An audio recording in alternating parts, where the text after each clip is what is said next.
एक बार मेरी कहीं कथा हुई, तो वहां कथा हुई तो कोई व्यक्ति आया, बोले महाराज जी हम अपने बेटे का ब्याह कर रहे हैं। मैंने किससे? एक कन्या है, वो रोज आपकी कथा में आती है, उससे ब्याह कर रहे हैं। मैंने कहा अच्छा। 1 साल पहले वो लोग मिले तो ब्याह हो चुका था। बहुत सावधानी से सुनो भैया, ये बीच में जो ये क्या खुशबू लुटा रहे हैं, आप पीछे से लुटा दो ऐसे श्रोताओं के आगे आओगे तो सब बेचारे कथा सुनना भूल जाएंगे। हाँ, मच्छर मारने की दवा भी है क्या? जहां खाली कोई बैठा नहीं हो वहां घूम आओ, और बाकी यहां कथा की सुगंधी फैलने दो। ये रेडीमेड सुगंधी से क्या होगा? लेकिन सुगंधी है, बढ़िया है, यहां मंच तक आ रही है। आप अच्छा फिर छिड़क रहे हो? अरे वहीं से घूम के चले जाओ, दे दो भैया, जगह दे दो इनको। बोलो वृंदावन बिहारी लाल। मेरा और इनका एक सही काम है, बस काम में थोड़ा अंतर है। सुगंधी दोनों फैला रहे हैं, मैं बैठ के ये घूम घूम के। अच्छा है। मैं क्या बता रहा था, भूल गया। हाँ, तो एक परिवार ने कहा अरे चली गई क्या, इनको यूं को बेचारे घूम लें, खाली खाली जगह घूम लें। हाँ ठीक है, सुनो ध्यान से। तो एक कन्या रोज आपकी कथा में आती है, उसी से अपने बेटे का ब्याह कर रहे हैं। हमने कहा बढ़िया है, कर दो। अब ब्याह हो गया। पिछले वर्ष वो दोनों दंपत्ति मिले, मैंने उनसे कहा, मैंने कहा हाँ जी आप ब्याह तो हो गया, आप कथा में तो आते नहीं। तो हंस के बोले महाराज जी हम कथा में इसलिए आते थे ताकि इनको ऐसा लगे कि हम भी आध्यात्मिक हैं। वहां इन्होंने हमको देख लिया तो इनको मन में, मैंने कहा वाह इतनी फ्रैंक हो गई अब आपकी, अपने पति के सामने बोल रही हो? बोले हाँ अब तो दोनों की मित्रता है, लेकिन हम कथा में इसलिए आते थे ताकि इनके और इनके परिवार को दिखे कि हम भी कथा सुनते हैं। तब एक और पॉइंट समझ में आया, कई लोग कथा में इसलिए भी आते हैं कि किसी को दिखाना है कि हम भी कथा सुनते हैं। कई लोग कथा में इसलिए भी आते हैं कि कैमरा घूमेगा तो फिर जो लोग देख रहे हैं उनको भी हम दिख जाएंगे। आजकल महाराज आडंबर भी लोग ये जो काले काले खड़े हमारे सामने, इनके लिए भी करते हैं। फ्लाइट में एयरपोर्ट पर कहीं जाओ तो लोग बाग प्रणाम जय श्री कृष्ण बाद में करते हैं, पहले फोटो खींच लेते हैं। इतना ज्यादा आजकल इसका ट्रेंड हो गया है कि इसी के लिए ही सब लोग कर रहे हैं सब काम। हमने एक बार कही थी कि वृंदावन में यदि बाहर वहां के नगर पालिका वाले अगर नियम बना दें कि जितने दर्शनार्थी वृंदावन आ रहे हैं, नियम है क्या, मोबाइल फोन बाहर छोड़ के जाओ, सीमा से अंदर मोबाइल फोन प्रवेश नहीं है, वृंदावन में अपने आप भीड़ कम हो जाएगी। अरे फोन नहीं ले जा सकते, अब कैसे जाएं वृंदावन? तो कथा सुनने का लोगों का अलग अलग कारण होता है, अलग अलग कारण होता है, अलग अलग नियम होता है। कोई व्यक्ति पाप से मुक्त होने के लिए कथा सुनता है, कोई व्यक्ति मैं पाप ना कर लूं इसलिए कथा सुनता है, कोई व्यक्ति आध्यात्म को जानने के लिए कथा सुनता है, कोई व्यक्ति दिखावे के लिए कथा सुनता है, कोई व्यक्ति यश वैभव कीर्ति प्राप्ति के लिए कथा सुनता है।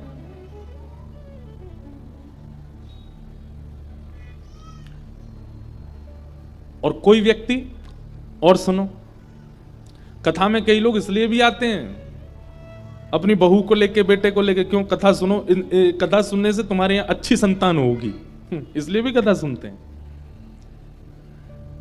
पर कथा सुनने का एक ही उद्देश्य होना चाहिए, क्या? हमारे चित्त में परम धर्म प्रकट हो, इसलिए कथा सुननी चाहिए। परम धर्म किसे कहते हैं? 2 बातें हैं, धर्म और परम धर्म।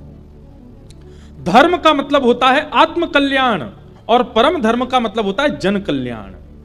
ये जन कल्याण की भावना जितनी हो सके मैं अपने चित्त में बढ़ाऊं, इस भावना से कथा श्रवण करनी चाहिए।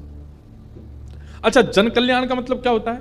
जन कल्याण का मतलब कंबल बांटना नहीं होता, जन कल्याण का मतलब गर्मियों में शरबत पिलाना नहीं होता, जन कल्याण का मतलब लोगों को अन्न राशन दान करना नहीं होता। जन कल्याण का मतलब होता है सबको भगवत मार्ग पर पहुंचाना, ये जन कल्याण है वास्तविक। सबको सत्य से अवगत करवाना, सबको जीवन में उनके उद्देश्य से अवगत करवाना, ये जन कल्याण है। किसने किया जन कल्याण? स्वामी विवेकानंद ने किया जन कल्याण, रामकृष्ण परमहंस ने किया जन कल्याण, भक्तिमती मीराबाई ने किया जन कल्याण, श्री कबीरदास जी ने किया जन कल्याण, सूरदास जी ने किया जन कल्याण, गोस्वामी तुलसीदास जी ने किया जन कल्याण, श्री नाभा गोस्वामी जी ने किया जन कल्याण। स्वामी श्री हरिदास जी महाराज ने, हितरवंश महाप्रभु ने, गोपाल भट्ट गोस्वामी ने, इन्होंने किया जन कल्याण। हम आप सब जो कर रहे हैं वो जन कल्याण थोड़ी है। हम किसी को कंबल भी बांटते हैं, अन्न आदि दे भी देते हैं, किसी के घर में राशन पहुंचवा भी देते हैं, उससे भी पुण्य मिलता है, कल्याण नहीं हुआ। और एक बात और कह दूं, अन्यथा मत लीजिएगा, पर 0.1% या 0.99%, 1% भी नहीं, व्यासपीठ भी करती है जन कल्याण। क्यों? 4 घंटा बैठ करके हम जो सुना रहे हैं, उससे कहीं ना कहीं आपको जीवन में कोई ना कोई प्रश्न का उत्तर तो मिलेगा, कहीं ना कहीं परिस्थितियों से जूझने का अवसर तो मिलेगा। कल्याण उसको कहते हैं, जन कल्याण उसको कहते हैं जो आज कल परसों 3 दिन तक सहायक बना रहा, वो जन कल्याण नहीं। जन कल्याण उसको कहते हैं कि अंतिम श्वास तक उसका कल्याण बना रहे, वो जन कल्याण। उसी जन कल्याण को परम धर्म कहते हैं।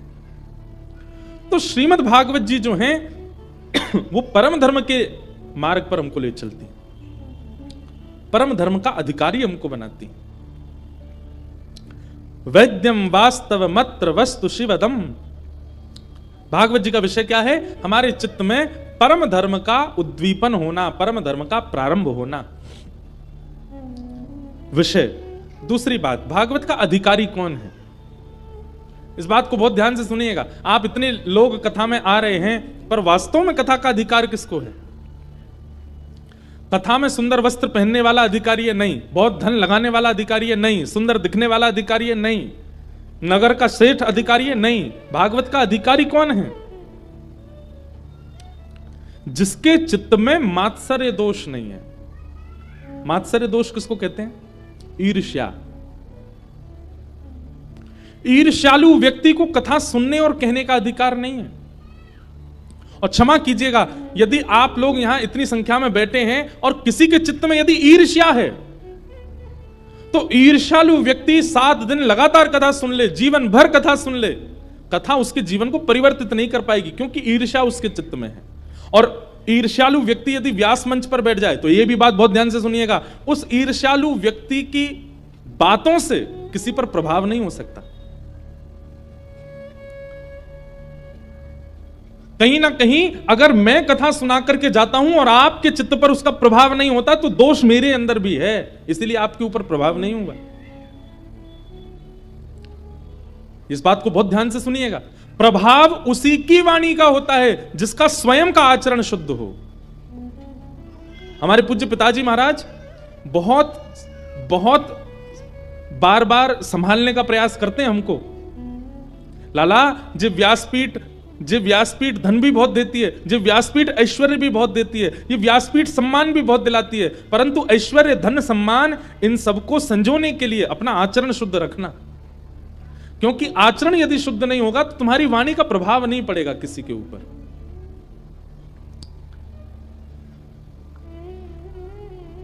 अब मैं पूछने तो नहीं आऊंगा कि किसके ऊपर प्रभाव पड़ रहा है, लेकिन कहीं ना कहीं आपका जीवन परिवर्तित नहीं हो रहा है। इसमें मेरी कथा सुनने के बाद में आपका जीवन परिवर्तित नहीं हो रहा है, इसमें दोष मेरा है, क्योंकि मैंने कहीं ना कहीं अपना आचरण शुद्ध नहीं रखा है, इसलिए वाणी का प्रभाव नहीं हो रहा है। वो एक बात आती है ना, बड़ी प्रसिद्ध है, कि एक माता जी अपने बालक को लेकर एक संत के पास गई, और वो संत जिससे जो कहते थे वो हो जाता था। तो माता जी ने संत से कहा, आप मेरे बालक से कह दो ये चीनी बहुत खाता है, चीनी छोड़ दे। तो संत ने कहा, माता आज नहीं कहूंगा, 2 महीना बाद कहूंगा, 2 महीना बाद लेके आओ। 2 महीने बाद वो माता जी बालक को लेके गई, तो संत ने कह दिया, बोले तुम चीनी मत खाया करो, और बालक ने उसका पालन कर लिया। माता जी ने कहा, आपने 2 महीने का समय क्यों मांगा था? संत बोले, 2 महीना पहले मैं भी चीनी खाता था, पहले मैंने चीनी का त्याग किया, पहले मैंने चीनी को छोड़ा, तब मैंने इनको कहा कि तुम भी चीनी छोड़ो। यदि ज्ञान देने वाला व्यक्ति स्वयं आचरण में नहीं है, तो क्षमा कीजिएगा, सुनने वाले किसी का कल्याण नहीं हो सकता। इसलिए ज्ञान देने वाले को भी कभी ना कभी आचरण अपने हम अपनी कई बुरी आदतें हम मंच से ही बोल देते हैं। क्यों? क्योंकि यहां से कहने के बाद फिर मन होता है कि नहीं, इसको शुद्ध करना है। जैसे हमारी टाइम की पंक्चुअलिटी थोड़ी बिगड़ती है, केवल कथा में ही नहीं, हमारे सामान्य व्यवहार जीवन में भी। हवाई जहाज आज तक ऐसा हुआ ही नहीं कि मैंने समय पे पकड़ा हो, वो भागते दौड़ते लटक के ही पकड़ा है मैंने हमेशा, और उसमें भी दोष मेरा नहीं, मैं पूरी व्यवस्था कर लेता, पर व्यस्तता इतनी बढ़ गई कि एक ही दिन में इतने कार्यक्रम होते हैं, कैसे करके क्या क्या करें, हो ही जाता है। तो इसलिए हम समय की पाबंदी पर ज्यादा किसी को प्रवचन नहीं करते, क्यों, हम खुद नहीं हैं, कैसे करें दूसरे को। हाँ, हमारे पूज्य पिताजी महाराज, पूज्य गुरुदेव भगवान, वो समय के पाबंद। अगर उन्होंने कहा कि हम सवेरे 5 बजे मॉर्निंग वॉक पे जाएंगे, तो 5 तब बजते हैं जब वो निकल जाते हैं, इतने समय की पाबंदी। मंच पर आने का समय 2 बजे है, तो जब वो प्रथम चरण मंच पर रखेंगे तो यही समझना घड़ी नहीं देखनी पड़ेगी, 2 उसी समय बजे होंगे, इतने पंचुअल है। तो जो आचरण में शुद्ध क्रिया करता है, उसी के प्रवचन से सामने वाले पर प्रभाव पड़ता है।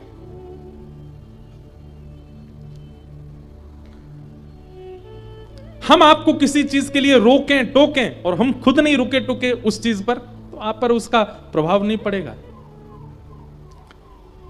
वैद्यम वास्तव मत्र वस्तु शिवदम। तो भागवत का अधिकारी कौन है, हम इस पर चर्चा कर रहे थे। तो जिसके चित्त में मात्सर्य दोष नहीं है, ईर्ष्या नहीं है।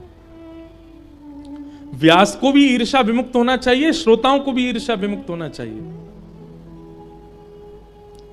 वैद्यम वास्तव मत्र वस्तु शिवदम। बहुत ध्यान से सुनिएगा ये बात। वक्ता की वाणी से वक्ता प्रिय नहीं लगना चाहिए, वक्ता की वाणी से आराध्य ही प्रिय लगने चाहिए। अभी भागवत जगत में भी कुछ कुछ ऐसा प्रभाव, हम कभी नहीं कहते कि आप हमसे प्रेरित हो जाओ या हमसे प्रेम हो आपका। हमारी वाणी से ठाकुर जी प्रिय लगने चाहिए, लाला की लीला प्रिय लगनी चाहिए, श्यामा श्याम का भाव प्रिय लगना चाहिए, तो ही हमारा कथा कहना सार्थक है। और वह भी कैसा संबंध बने ठाकुर जी से, शिवदम, कल्याणकारी। गोस्वामी तुलसीदास जी महाराज की मानस जी को पढ़कर के गोस्वामी जी प्रिय नहीं लगते, राम जी प्रिय लगते हैं। सूरदास जी की वाणी सुनकर के श्री कृष्ण प्रिय लगते हैं, मीराबाई की वाणी सुनकर गिरधर गोपाल प्रिय लगते हैं। हाँ, उनके प्रति श्रद्धा प्रकट होती है, आस्था प्रकट होती है, पर प्रेम तो कृष्ण के प्रति बढ़ता है ना। ऐसा ही वक्ता का वक्तव्य होना चाहिए। वैद्यम वास्तव मत्र वस्तु शिवदम तापत्रयोन्मूलनम। और बहुत ध्यान से सुनिएगा बंधु, कथा सुनने वाले व्यक्ति के जीवन में कभी कष्ट नहीं आएगा, ऐसा हो ही नहीं सकता। जैसे सामान्य संसारी व्यक्ति के जीवन में कष्ट आता है, वैसे कथा सुनने वाले के जीवन में भी आएगा, परंतु अंतर केवल इतना हो जाएगा कि सामान्य जीवन जीने वाला व्यक्ति कष्ट आने पर टूट जाएगा, कथा सुनने वाला व्यक्ति, आध्यात्मिक जीवन जीने वाला व्यक्ति परिस्थिति आने पर टूटेगा नहीं, लड़ेगा, जूझेगा। कथा सुनने से पीड़ाएं दूर नहीं होती हैं। क्या नित्य सुबह घूमने वाला व्यक्ति, क्या खूब वर्जिश करने वाला व्यक्ति, बहुत अल्प आहार लेने वाला व्यक्ति, क्या उसको कभी कोई रोग नहीं होता? हो जाते हैं, परंतु वो रोगों से लड़ना सीख जाता है। और संसार में पड़ा हुआ व्यक्ति, वो छोटे से बुखार भी आ जाए तो भी बिस्तर पर पड़ जाता है। ठीक वैसे ही आध्यात्मिक व्यक्ति के जीवन में कितना भी कष्ट, पीड़ा, विपत्ति आ जाए, वो विचलित नहीं होता।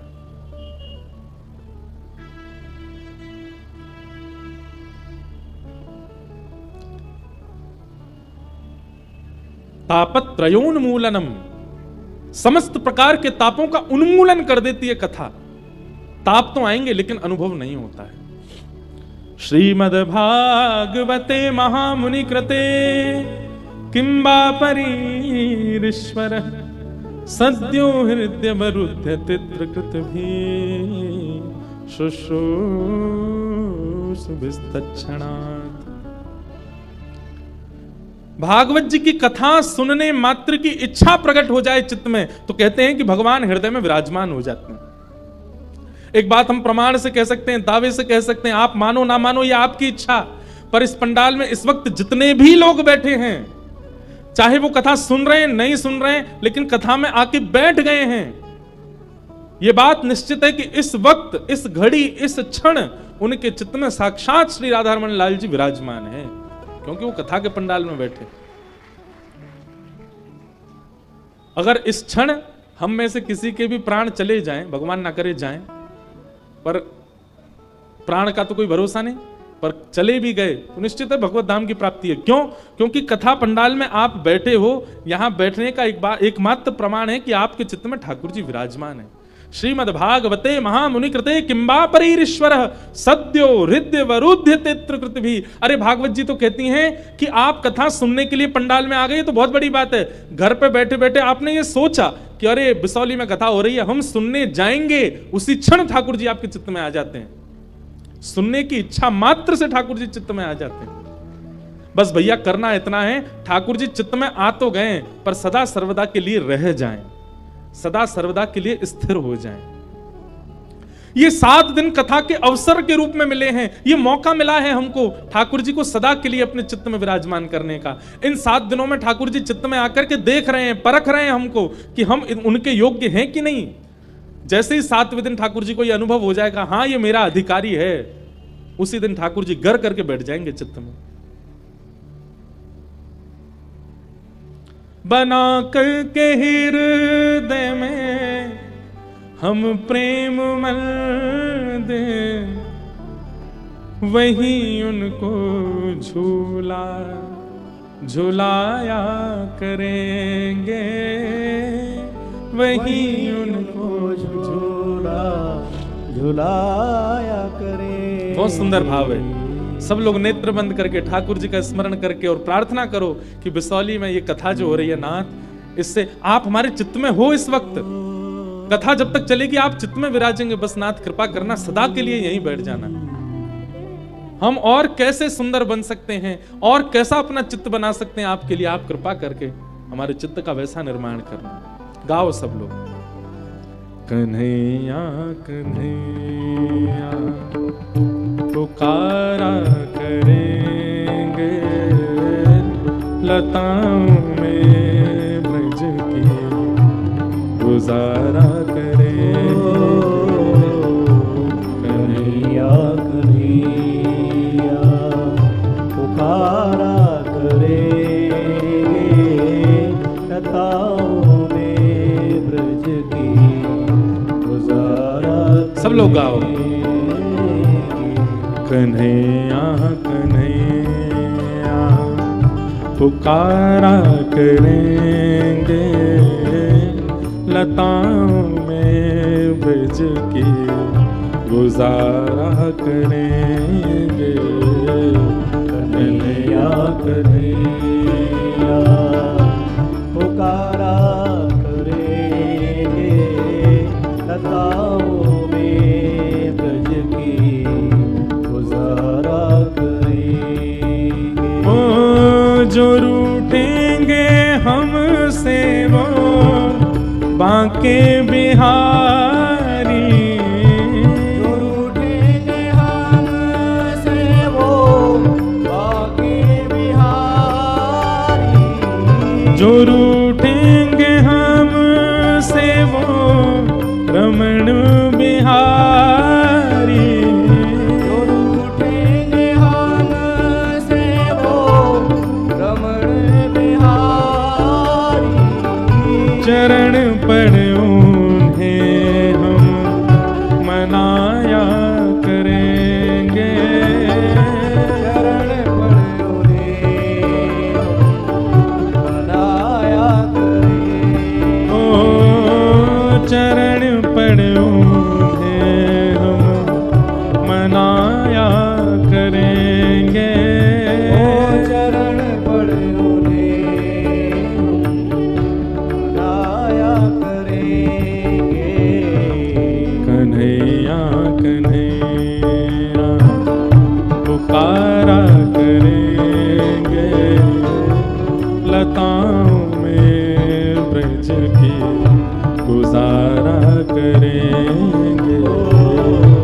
कन्हैया कन्हैया पुकारा करेंगे, लताओं में ब्रज की गुजारा। बोलो वृंदावन बिहारी लाल की।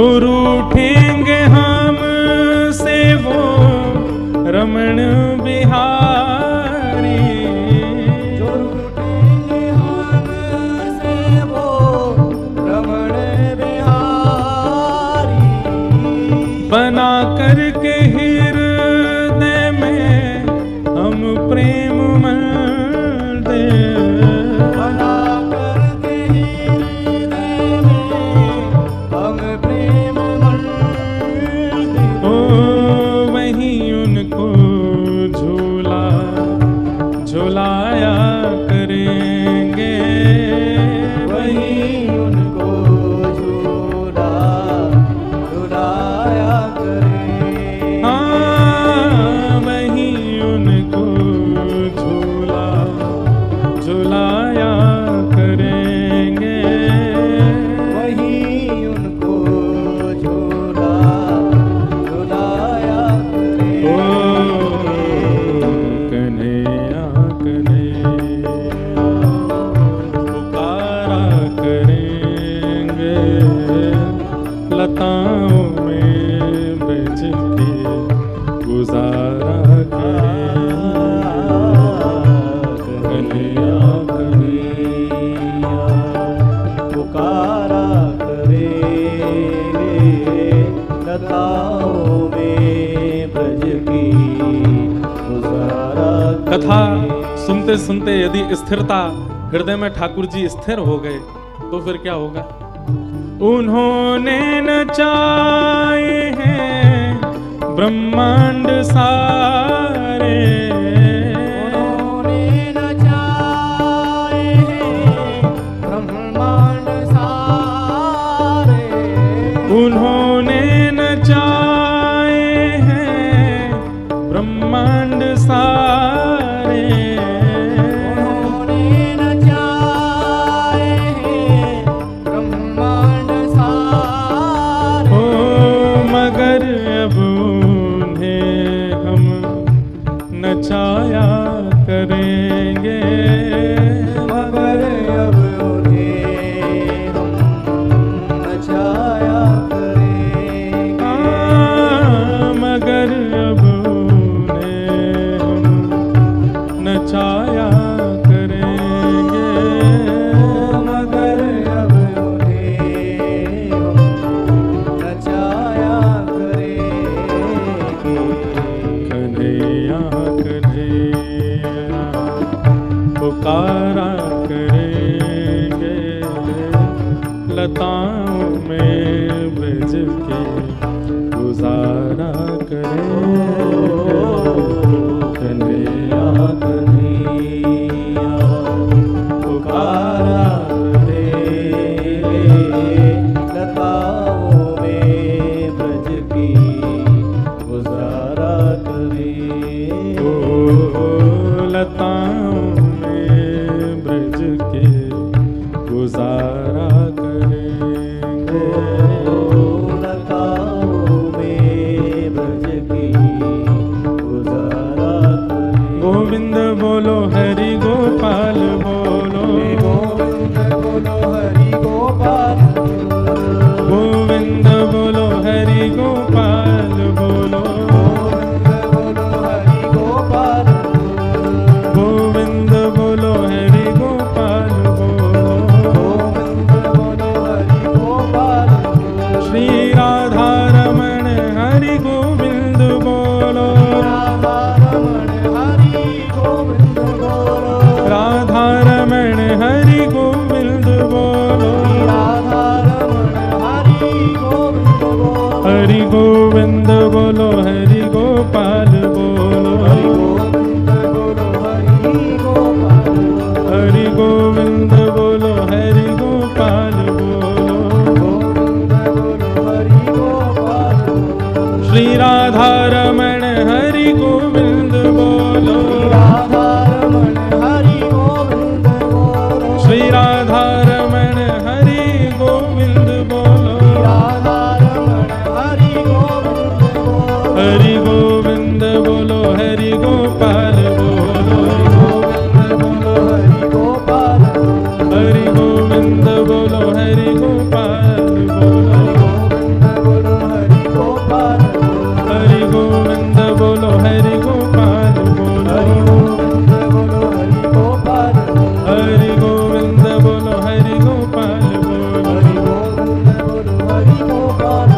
श्री राधा रमण हरि गोविंद बोलो, श्री राधा रमण हरि गोविंद बोलो, श्री राधा रमण हरि गोविंद बोलो,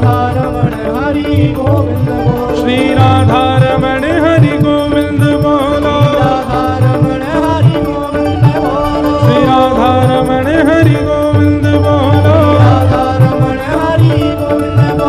हरि गोविंद बोलो, हरि गोपाल बोलो, हरि गोविंद बोलो, हरि गोपाल बोलो, हरि गोविंद बोलो, हरि गोपाल बोलो, जय जय श्री राम।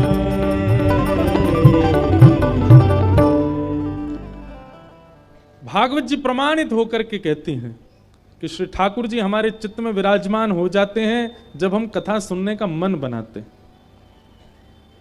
कथा में आकर के बैठ गए तो ये तो मतलब प्रामाणिकता है कि ठाकुर जी चित्त में हैं ही, लेकिन बस ये 7 दिन की कथा के उपरांत वो सदा के लिए स्थिर हो जाएं, ये भाव हमारा होना चाहिए। तो आप सब लोगों का एक ही नियम है अब कि बस जो स्थिर ठाकुर जी चित्त में बैठे हैं 7 दिन बाद भी वो जाएं ना, बैठे रहें। और ये पता कैसे चले कि ठाकुर जी चित्त में ही बैठे हैं? 7 दिन बाद जब कथा पूरी हो जाए उसके बाद जिसको देखो उसमें गुण का ही दर्शन होता हो, उसमें अच्छाइयां ही दिखती हो, कभी किसी के प्रति छल कपट ईर्ष्या की भावना चित्त में ना आती हो, भयंकर क्रोध आने वाली स्थिति आने पर भी आप क्रोधी ना होते हो, ये सारे प्रमाण हैं इस बात के कि श्री ठाकुर जी चित्त में विराजमान है।